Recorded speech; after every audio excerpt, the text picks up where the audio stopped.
What's up, everyone? Carter here, and with me today is the Paul J. Lipsy. I flew all the way out from Dallas, Texas to West Palm Beach to create some insane content with Paul.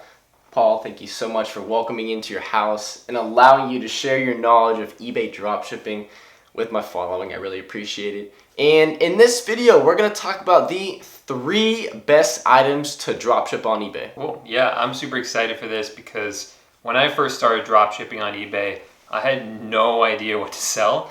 So any tip anyone could give me, I just took it and ran with it. So if you guys are dropshipping on eBay or looking to dropship on eBay, really listen to what I'm going to talk about today because there's some great ideas in here and you could really run with them and make some good sales if you follow and use the techniques and strategies I'm going to talk about. 100%. So let's just say we have a brand new beginner watching this video. Maybe they're currently running a small scale eBay dropshipping business or they're looking to start one. What would be the first item you would recommend they look for? Well, this isn't going to be number 1 of 3, but this is just kind of some general advice for new sellers before we get into like the 3. So the general advice for new sellers is it's really a good idea to start with cheaper items because those items people are going to buy more regularly and more likely to buy a cheaper item than an expensive one and more likely to buy from you even if you don't have a lot of feedback on eBay. So a lot of new sellers on eBay, they're worried about the feedback. They say, oh, I have no feedback. Who's going to buy from me? We have found in general, it does matter, of course, but it doesn't matter as much as people think. If you have a good product with a good description, it looks professional, and you have a good price, people will buy from you. But it's just a little bit easier when the items are cheaper. So in general, I would say that you should be starting with some cheaper items. Yeah. But I do have, for my first one here, I do have some really good cheaper items that you can start selling that sell really well. So my first general kind of group of items that do really well on eBay are what I would call replenishable items. Items that people are likely to buy over and over and over again. So things like paper products like paper plates, napkins, paper towels. Boom. People buy a lot of those. And when they run out, they just go back to eBay and they buy it again. So things like that do really well. Not just that, but I've found like all sorts of pet products. So like dog food, cat food, treats, different things like that, even things like diapers, anything people are just going to use up and need again, people buy a lot of those on eBay. So those do really, really well. And the great thing about those is that some of those items can be really cheap, but it could also get expensive. So you kind of have a good price range to work with in there. But yeah, in the beginning, choose some of those cheaper ones. And luckily, a lot of the replenishable kind of items do tend to be cheaper. So, number 1, replenishable items. Put that in your notes, add that to your list. Paul knows what he's talking about. Now let's get into number 2. Okay, so the second category is probably for people who are a little bit more advanced. And this has been working really well for us, so I did want to share it with you guys. And these are power tools.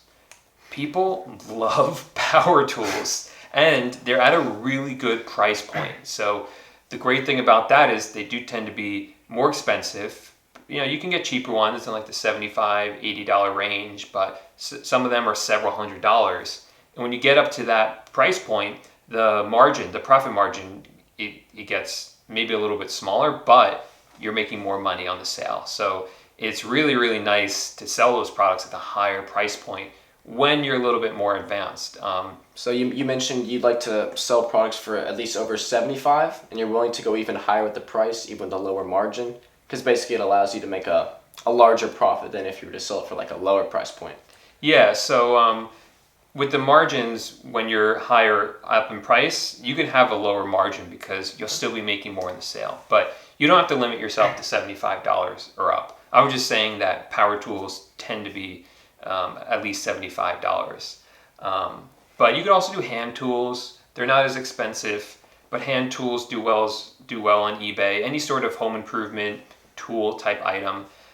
So if you are looking to get into that kind of niche, then I would start with the hand tools and then when you can work your way over to the power tools because The great thing about tools is that for the most part, people don't really know how much they're worth. So there are some companies that sell like hand drills that are, or like power drills that are $100, and like the same exact one for another company might be $200. So there's like no real inherent value to a lot of these tools. So people are a lot of times willing to pay more for them without really knowing that they can get it somewhere else cheaper. So that's where we come in, right? And that's how we make some good money. So yeah, start with the hand tools, work your way up to the more expensive power tools, and you could just sell a few of those a day and be making some good money off of them. That's awesome. Now, when it comes to like the more expensive items, do they tend to be a little bit larger? And do you like drop shipping larger items, or do you like to stick with smaller sized items? Or does it really not matter when it comes down to it? With drop shipping, it doesn't really matter so much because you're not storing them, you're not worrying about shipping. The shipping is usually free from the supplier's websites. Some items aren't free shipping, so we just tend to avoid those items, and it will tell you on the website before you even consider listing it onto eBay. Now, the other cool thing is that these power tools, though, a lot of them do tend to be smaller, and that's the other cool thing is that like a drill is not that big, and it still can be in the $100 or plus range. And they're usually like they're designed to be used like in the field with construction workers. So they're usually really solid construction. It's not like you're shipping something glass that might break. Yeah, these are tools. I mean, they're designed to be banged up. So they 99.9% of the time they arrive in fine shape. Like there's not any problem in transit with the items getting damaged like you might see with more delicate items. Wow, so. You heard it, guys. I can't believe he gave that away, man. He's probably making money from that today. And he just gave that secret away. If you guys don't take advantage, God, I don't know why you're watching these videos. But other than that, 1 and 2 down. Number 3. Okay, so the third one is a special case because these ones only apply during the holidays. So I kind of seasonal. Exactly, that's the word. Big money. Seasonal Big items. money. And so I'm a big fan of like the more evergreen items, which are the replenishables, which are the tools, the power tools, because they sell all year long. Yep. But you'd be like a fool not to take advantage of holidays because so many people are buying decorations and gifts during the holidays, right? And you see this a lot during Q4. So what I really like to sell are lawn inflatables. If you don't know what that is, maybe we'll put a picture on the screen of example. Yeah, I'll try to throw a screenshot up there of what exactly he's referring to. So, but you might have seen this while driving through like a suburban neighborhood, or even you can see them in the city sometimes. It's like these inflatable decorations that are on people's front lawns. You see like scary ones during Halloween, like they look like witches, things like that. The spiders. Yep. The dragons. During Christmas, we were at the thrift store yesterday. Did you see the one in the front? Yes, I did. We walked right through it. Yeah, it was it was like a big archway, and behind that one was a Darth Vader with a Santa hat on. Oh my! So you gotta be careful with Star Wars stuff because it's Vero on eBay. But a lot of those things sell really well. Like you see.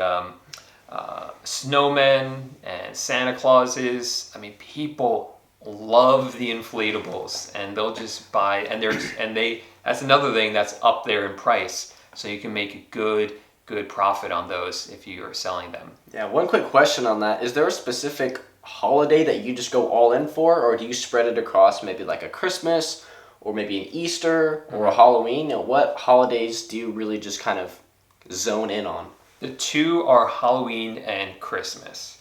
So, I mean, we, of course, I guess you could say, do a little bit for Thanksgiving. Surprisingly, people buy decorations for Thanksgiving. And then some Hanukkah, not as much as Christmas. I mean, I'm not trying to discriminate here. Like, my family's Jewish, but it's like people are buying a lot more for Christmas. And we're in the business of retail, so that's what we're concentrating on. Valentine's Day is an okay holiday.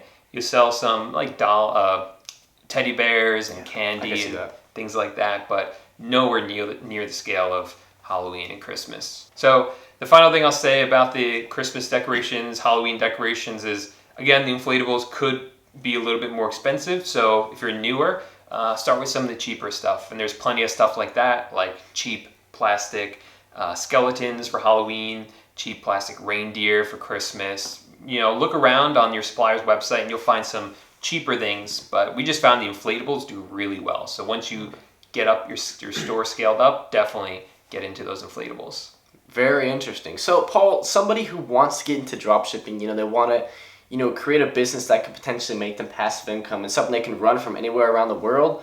Where can they learn more about you and how you've been able to build your successful eBay dropshipping business and, some more tips or tricks that you've used to be very profitable and to scale it? Where should I link up your free course in the description? Yeah, that'd be work. And we've made a bunch of videos together. Maybe you could link up those ones as well. Yeah, okay. So in the description of this video, I'll have links to, I think, a ton of other videos that we're going to actually create during this week. So definitely check those out. He also has a free eBay dropshipping little mini course he has. So I'll have that link below. Perfect if you're a beginner. Take in his information, take some notes. Definitely perfect for someone who's looking to take action and looking to start, and you're not trying to spend any money like on a program, maybe if you're low on a budget. Definitely check that out. Also, I try to have his YouTube link below in the description, so definitely check that out. Anyways, Paul, thank you for sharing those. I can't believe you shared them. You guys don't know how lucky you are. I've never heard anyone on YouTube share the actual products that they've successfully and profitably sold. So definitely drop a like on this video for Paul and I. Comment below if you have any questions regarding anything that Paul went over in this video. We'll get back to you guys as soon as possible.